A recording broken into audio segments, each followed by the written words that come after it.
Hola, ¿cómo están? Buenos días a todos.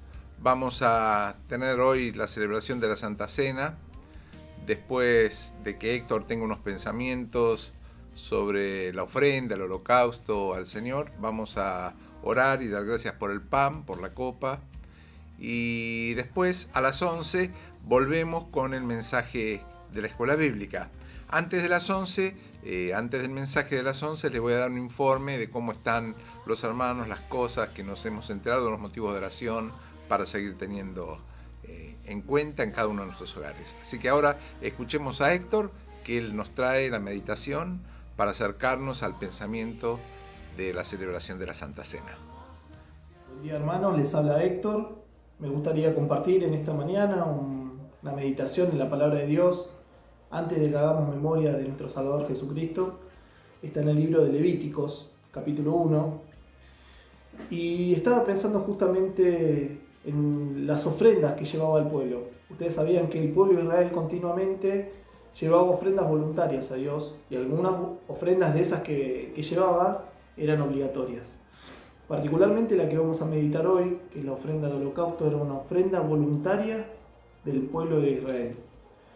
Y era tan personal y era tan solemne que los sacerdotes no tenían posibilidad de participar de este tipo de sacrificios. Ustedes saben que Dios en el Sinaí apartó una tribu específica para cumplir un oficio sacerdotal de intercesión. Y en Hebreos vemos que el sumo sacerdote fue tomado de entre los hombres para ofrecer un servicio y un ministerio a favor de los hombres. Era una persona que estaba plenamente capacitada para poder reconciliar al pueblo con Dios. Pero tenía que cumplir con ciertos sacrificios y con ciertos rituales a la perfección para que estas ofrendas, estos holocaustos tuviesen efectividad. Y de todas las ofrendas ellos podían participar y podían tener para su sustento.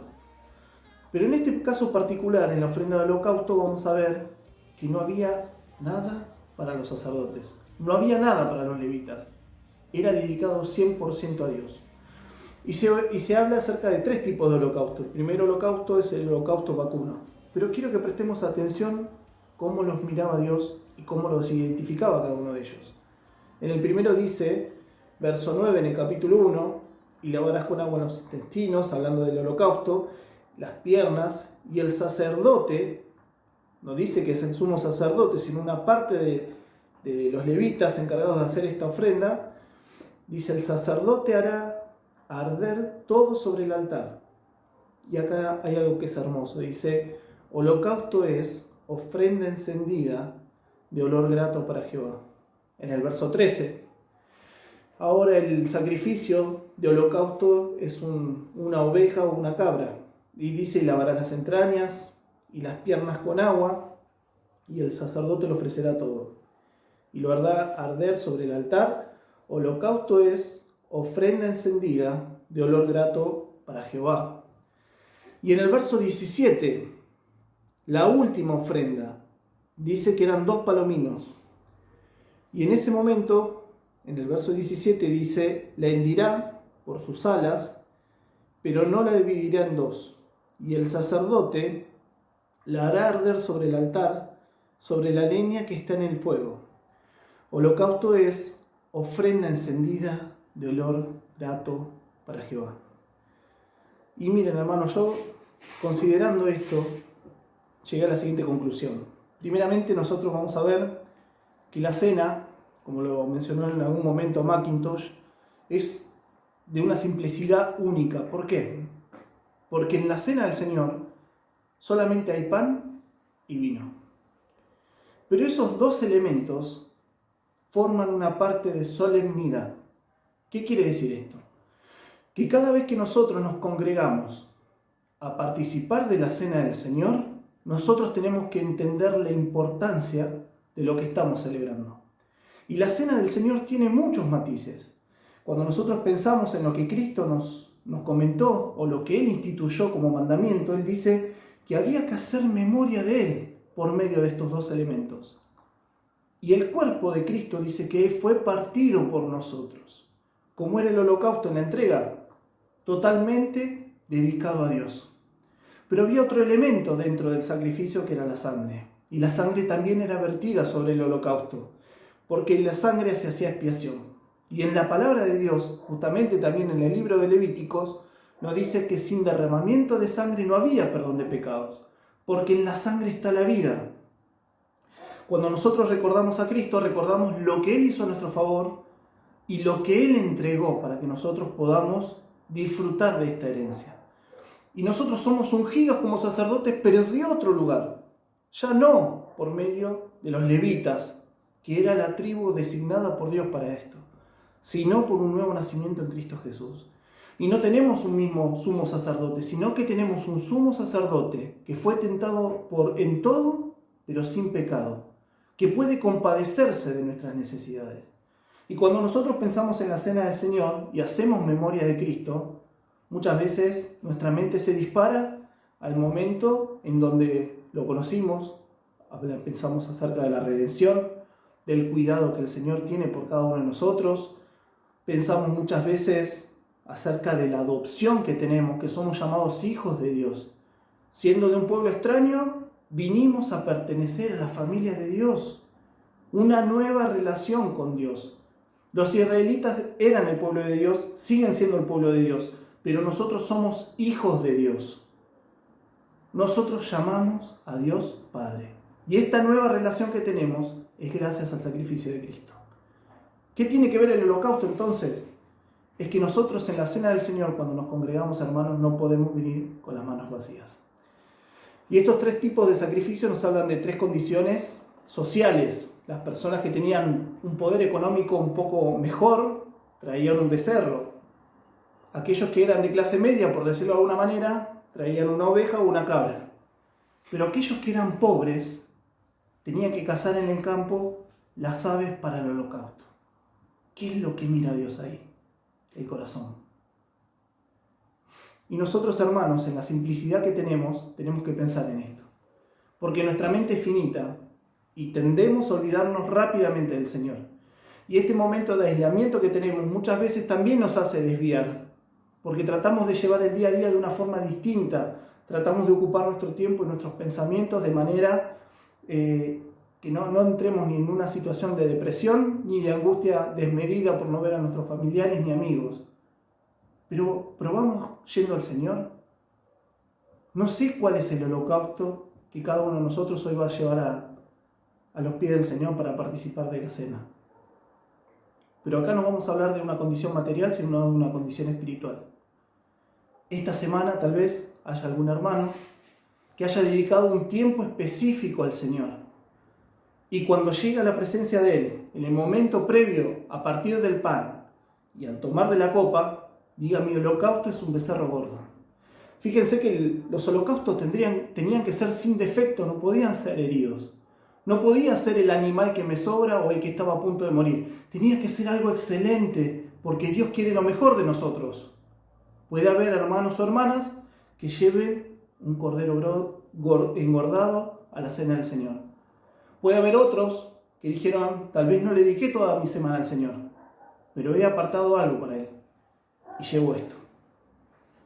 En el caso de otros, puede ser que lleven 2 palominos que cazaron en un momento descuidado y no se ocuparon plenamente. Pero va a haber algunos de nosotros que va a llegar a la presencia del Señor con las manos vacías. ¿Cómo queremos llegar a la cena del Señor? ¿Cómo es nuestra preparación para participar de estos símbolos? Y hay algo que dice la primera carta de Corintios, que cada uno de nosotros, antes de tomar el pan y de tomar de la copa, tenemos que tener un autoexamen personal, porque es un momento solemne. Nosotros vamos a recordar a Cristo. ¿Quién es Cristo para mí? ¿Quién es Cristo para usted? ¿Quién es Jesús? Si yo vengo a recordar al Señor, mi corazón tiene que estar en armonía plena con el Señor. Cuando estamos en la cena, muchas veces los himnos, las oraciones, las lecturas nos llevan a un pensamiento en común. Que en esta mañana nosotros también, el Espíritu nos conduzca a un pensamiento común. Pero no quiero terminar con esto solamente, hermanos, sino que me gustaría agregar un concepto más. y es el concepto de la gente que ve lo que nosotros practicamos. Pablo decía de esta manera en 1 Corintios, él decía que cada vez que tomamos del pan y bebemos de la copa, la muerte del Señor anunciamos hasta un momento, que es cuando lo vamos a hacer en su presencia. Es una reunión de testimonio. Primeramente para la gente que no conoce al Señor, pero en segundo lugar y más importante para nuestro círculo íntimo. Y quiero terminar con este pasaje, hermanos. Éxodo capítulo 12. El pueblo de Israel estaba previo a salir de la esclavitud de Egipto y Moisés les cuenta al pueblo cómo tenían que ser la víctima de la Pascua. Y en el verso 26 del capítulo 12 dice de la siguiente manera: y cuando os dijeren vuestros hijos, cuando te digan tus hijos, ¿qué es este rito vuestro? Vosotros responderéis: es la víctima de la Pascua de Jehová, la cual pasó por encima de la casa de los hijos de Israel en Egipto, cuando hirió a los egipcios y libró nuestras casas. Entonces el pueblo se inclinó y adoró. Que este sea el corazón que nosotros tenemos cada vez que participamos de la cena del Señor. Y que seamos de testimonios a aquellos que no conocen al Señor, pero sobre todo a aquellos que están dentro de nuestro cuidado personal. A ese pequeño rebaño que el Señor nos dio a pastorear. Cuando ellos pregunten, ¿qué es este rito que estamos haciendo? ¿Qué es el pan? ¿Qué es la copa? Le podamos hablar de aquel Jesús que murió por nuestros pecados en la cruz del Calvario, que derramó su sangre voluntariamente para rescatarnos de la condenación eterna, que en la Biblia estaba escrito que por cuanto todos pecamos estamos destituidos de la gloria de Dios y que somos reconciliados por ese sacrificio pleno del Señor. Quiero, hermanos, que nosotros podamos llevar nuestra ofrenda de holocausto a los pies del Señor, sabiendo que la entrega es totalmente para Él y nosotros tenemos la responsabilidad de entender que esta ofrenda es voluntaria y personal. No puedo mirar al del costado. Dios me está mirando a mí y mi ofrenda tiene que ser acorde a la solemnidad de este acto. Que el Señor nos bendiga. Cada uno ha escuchado la meditación y vamos a dar gracias por el pan y la copa. ¿Qué es lo que tiene usted para traerle al Señor?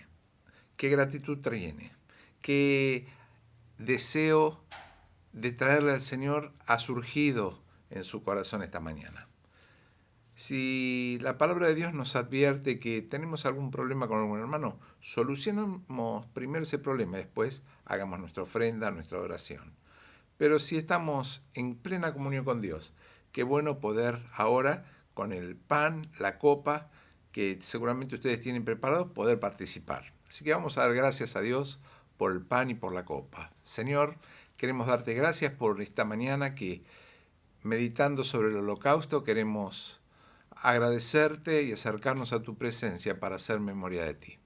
Señor, tenemos el pan, el vino, cosas tan sencillas, como decía Héctor, para hacer memoria de ti. Señor, queremos en este momento que tu Espíritu nos acompañe y podamos adorar de corazón y agradecer lo que tú hiciste por nosotros. Recibe nuestra gratitud en el nombre del Señor Jesús. Amén. Participen ahora del pan, el vino, y después vamos a tomarnos un break hasta las 11 y pueden tomar un cafecito, como decía nuestro coanciano Fernando, un tiempo de cafecito, de charla, y a las 11 nos volvemos a ver.